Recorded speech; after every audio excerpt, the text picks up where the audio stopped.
C Joseph Vijay எனும் நான்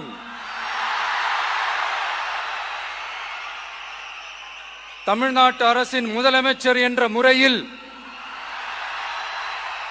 எனது கவனத்திற்குள்ளாவதும் தெரிய வருவதுமான எந்த பொருளையும் முதலமைச்சரின் கடமைகளை உரியவாறு நிறைவேற்ற தேவையான அளவுக்கன்றி ஒருவரிடமோ பலரிடமோ நேர்முகமாகவோ மறைமுகமாகவோ அறிவிக்கவோ வெளிப்படுத்தவோ மாட்டேன் என்று ஆண்டவன் மீது ஆணையிட்டு உறுதிமொழிகிறேன்.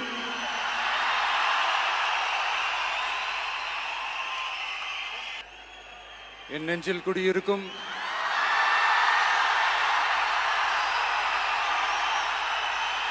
உங்கள் அனைவருக்கும் என்னுடைய வணக்கம். வணக்கம் வணக்கம்.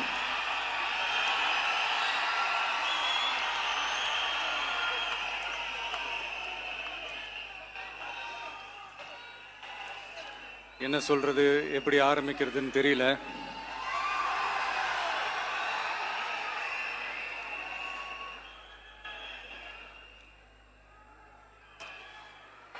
சினிமாவில் எப்படியாவது கஷ்டப்பட்டு வெற்றி அடையணும்னு இருந்த ஒரு சாதாரண அசிஸ்டன்ட் டைரக்டருக்கு பிறந்த ஒரு பிள்ளையா எனக்கும் வாழ்க்கையில் வறுமைனா என்னன்னு எனக்கு நல்லாவே தெரியும், பசினா என்னன்னு எனக்கு நல்லாவே தெரியும். நான் ஒன்றும் பெரிய மன்னர் பரம்பரையிலிருந்துலாம் வந்துடல. உங்களை மாதிரி தான், உங்களில் ஒருத்த மாதிரி தான், உங்க குடும்பத்தில் ஒருத்த மாதிரி தான், உங்க புள்ள மாதிரி தான், உங்க மகன் மாதிரி தான், உங்க அண்ணன் மாதிரி தான், உங்க தம்பி மாதிரி தான்.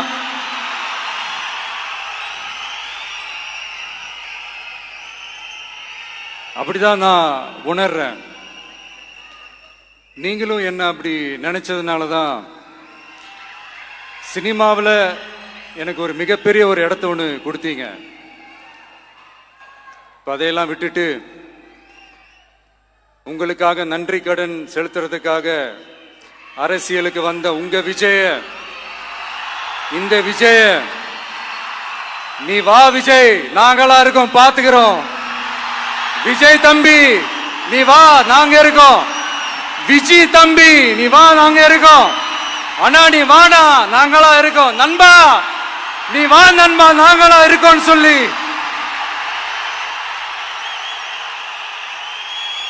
அவ்வளவு அன்பா அவ்வளவு உறவா என்ன ஏத்துக்கிட்டீங்க. இந்த நேரத்தில் இதை நான் சொல்லணும். இந்த டிராவல்ல, இந்த ப்ராசஸ்ல எனக்கு எவ்வளவோ கஷ்டங்கள், எனக்கு எவ்வளவோ இந்த அவமானப்படுத்தினதெல்லாம் ஒரு பக்கம் இருந்தாலும் எனக்காக கூட நின்ன உங்களுக்கும் அதே மாதிரி கஷ்டங்கள், அதே மாதிரி அவமானங்கள், அதையெல்லாம் நீங்க பெருசா எடுத்துக்காம, அதையெல்லாம் நீங்க பொருட்டாவே எடுத்துக்காம, என்னோட வலிகளை, என்னோட வேதனைகளை உங்களோட தான் நினைச்சு என் கூடவே நின்னு இன்னைக்கு சி ஜோசப் விஜய் எனும் நான்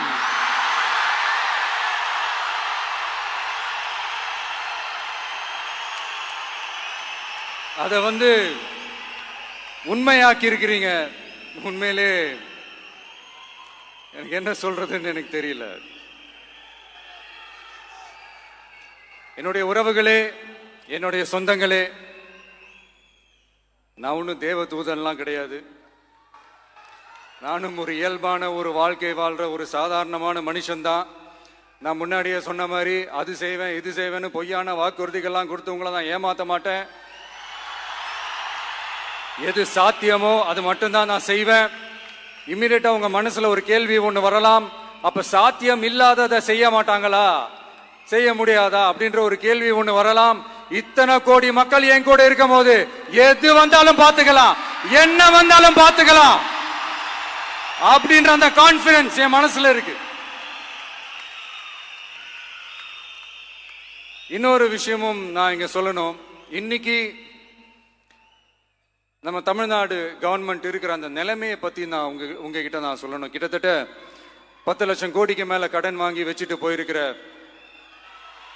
இன்னைக்கு அந்த தமிழ்நாடு அரசு இருக்கிறப்போ, கஜானாவை சுத்தமா தொடச்சி வலிச்சு வச்சுட்டு போயிருக்கிறப்போ, தூக்க முடியாத சுமையை ஏத்தி வச்சுட்டு போயிருக்கிறப்போ,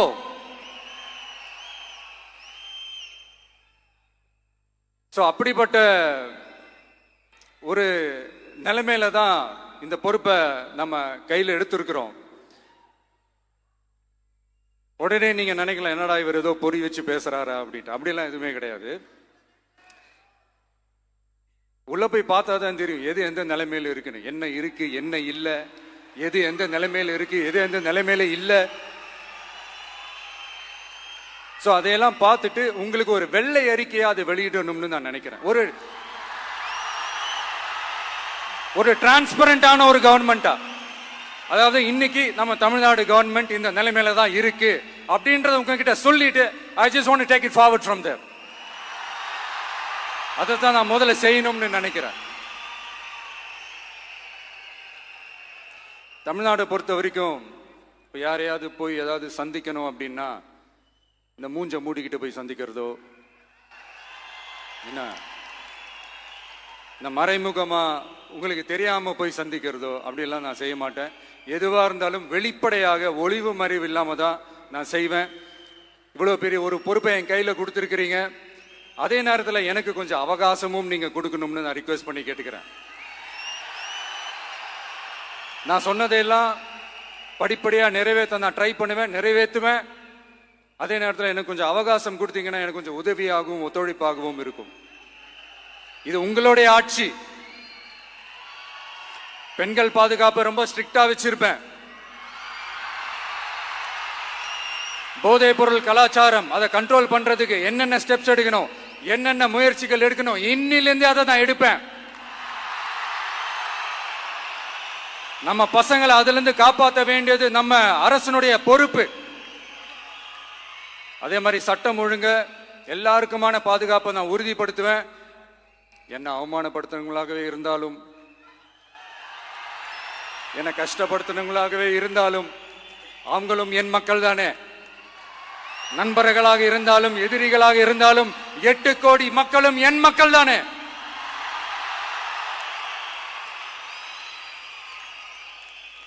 அது மாதிரி இந்த அடிப்படை விஷயங்கள், கல்வி, ரேஷன், மருத்துவம், குடிநீர், சாலை வசதி, பஸ் வசதி, இந்த மாதிரி விஷயங்கள்ல தான் என்னுடைய முதல் கவனம் செலுத்தணும்னு எனக்கு தோணுது. நான் முன்னாடியே சொன்ன மாதிரி மக்கள் பணத்துல இருந்து ஒரு பைசா கூட நான் தொட மாட்டேன். எனக்கு அது அவசியமும் இல்லை. அது உங்களுக்கு நல்லாவே தெரியும். இந்த விஜய் தப்பு பண்ண மாட்டான், தப்பு பண்ணவும் விட மாட்டான். அது யாராக இருந்தாலும் சரி, என்னோட கவர்மெண்ட்ல என் கூடவே இருக்கிறவங்களாகவும் சரி, விட மாட்டான். சப்போஸ் யாருக்காவது அப்படி ஒரு எண்ணம் மனசுல இருந்துச்சுன்னா, நம்ம ஜெயிச்சுட்டோம், ஒரு ஆட்டம் ஆடி பார்க்கலாம் அப்படின்ற எண்ணம் யாருக்காவது இருந்துச்சுன்னா இப்பவே இந்த நிமிஷமே அதை எரேஸ் பண்ணிருங்க.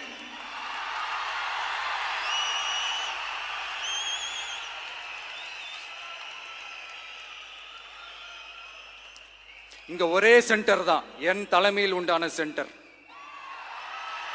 இந்த பக்கம் ஒரு சென்டர், இந்த பக்கம் ஒரு பவர் சென்டர், அங்க ஒரு பவர் சென்டர், அதெல்லாம் கிடையவே கிடையாது. இப்பவே சொல்லிடுறேன். பெண்கள், இளைஞர்கள், விவசாயிகள், அரசு ஊழியர்கள், ஆசிரியர்கள், உழைக்கிற மக்கள், மீனவர்கள் எல்லாருமே நம்ம டிவிக்கு அரசுல நல்லா இருப்போம், நல்லா இருப்போம், நல்லா இருப்போம். பிறப்புக்கும் எல்லா உயிர்க்கும் அப்படின்றத நம்ம சமரசம் இல்லாத அடிப்படை கோட்பாடு. சிறுபான்மை சகோதரர்களே, உங்களுக்காக நம்ம டிவிக்கு அரசு கூடவே நிற்கும். உங்களுக்கு அதுல எந்த விதமான சந்தேகமும் வேணாம். இந்து, முஸ்லிம், கிறிஸ்தவர்களுக்கான முகம்தான் இந்த விஜயினுடைய முகம். அதுல 100% நீங்க இந்த விஜயை நம்பலாம். இப்படி ஒரு சூழலை ஏற்படுத்தி கொடுத்த தமிழ்நாட்டு மக்கள், ஒட்டுமொத்த மக்கள், உங்கள் அனைவருக்கும் இந்த நேரத்தில் என்னுடைய நன்றியை தெரிவிச்சு இன்னொருத்தவங்களுக்கு முக்கியமா நான் நன்றி சொல்லணும். அது இந்த விஜய் மாமாவோட குட்டி நண்பா நண்பி.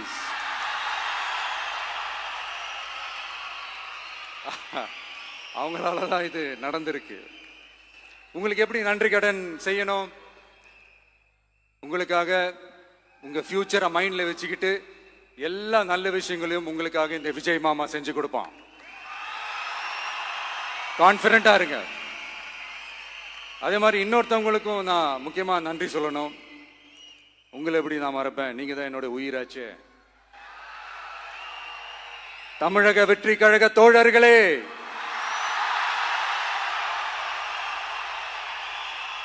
உண்மையில சொல்லணும்னா நீங்க இல்லைன்னா எதுவுமே இல்லை.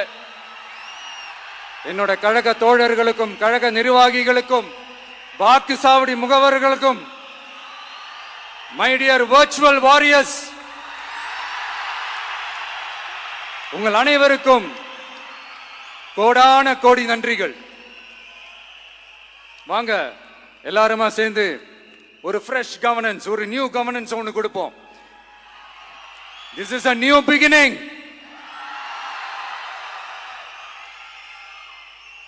A new era of a real, secular, social justice starts now.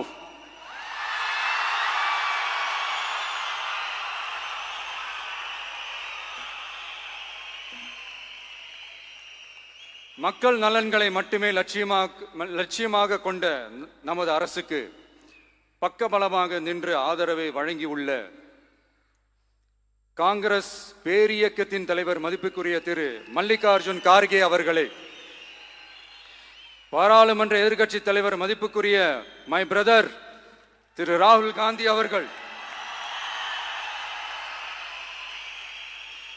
Congress கட்சியின் பொதுச் செயலாளர் மதிப்புக்குரிய திரு கே.சி. வேணுகோபால் அவர்கள், தமிழ்நாடு காங்கிரஸ் தலைவர் மதிப்புக்குரிய திரு செல்வ பெருந்தகை அவர்கள், என்னுடைய நண்பர் பிரவீன் சக்கரவர்த்தி அவர்கள், சிபிஐஎம் கட்சியின் தேசிய பொதுச் செயலாளர் மதிப்புக்குரிய தோழர் திரு M.A. பேபி அவர்கள், மாநில செயலாளர் மதிப்புக்குரிய தோழர் திரு பி. சண்முகம் அவர்கள், அரசியல் தலைமை குழு உறுப்பினர் மதிப்புக்குரிய தோழர் திரு கே. பாலகிருஷ்ணன் அவர்கள், பாராளுமன்ற உறுப்பினர் மதிப்புக்குரிய தோழர் திரு சு. வெங்கடேசன் அவர்கள், நமது அரசுக்கு ஆதரவு வழங்கியுள்ள விடுதலை சிறுத்தைகள் தலைவர் மதிப்பிற்குரிய அண்ணன் திரு திருமாவளவன் MP அவர்கள், நாடாளுமன்ற உறுப்பினர் மதிப்புக்குரிய திரு ரவிக்குமார் அவர்கள், சட்டமன்ற குழு தலைவர் மதிப்பிற்குரிய திரு வன்னி அரசு அவர்கள், சிபிஐ கட்சியின் தேசிய பொதுச் செயலாளர் மதிப்புக்குரிய தோழர் திரு டி. ராஜா அவர்கள், மாநில செயலாளர் மதிப்புக்குரிய தோழர் திரு M. வீரபாண்டியன் அவர்கள், முன்னாள் தமிழ்நாடு மாநில செயலாளர் மதிப்புக்குரிய தோழர் திரு ரா. முத்தரசன் அவர்கள், இந்திய யூனியன் முஸ்லிம் லீக் கட்சியின் தலைவர் மதிப்புக்குரிய டாக்டர் திரு காதர் மொய்தீன் அவர்கள், நாடாளுமன்ற உறுப்பினர் மதிப்புக்குரிய திரு நவாஸ் கனி அவர்கள், உங்க எல்லாரையும் வருக வருக என்று வரவேற்கிறேன். முக்கியமா இந்த மாதிரி நேரத்தில் எனக்காக நீங்க குரல் கொடுத்ததுக்கும், எனக்காக நீங்க சப்போர்ட் பண்ணி கூடவே நின்னதுக்கும் உங்க எல்லாருக்கும் இந்த நேரத்தில் என்னுடைய நன்றியை தெரிவிச்சுக்கிறேன். கான்ஃபிடென்ட்டா இருங்க, நல்லதே நடக்கும், வெற்றி நிச்சயம். மீண்டும் சந்திக்கும் வரை இல்ல மீண்டும் மீண்டும் சந்திப்போம்.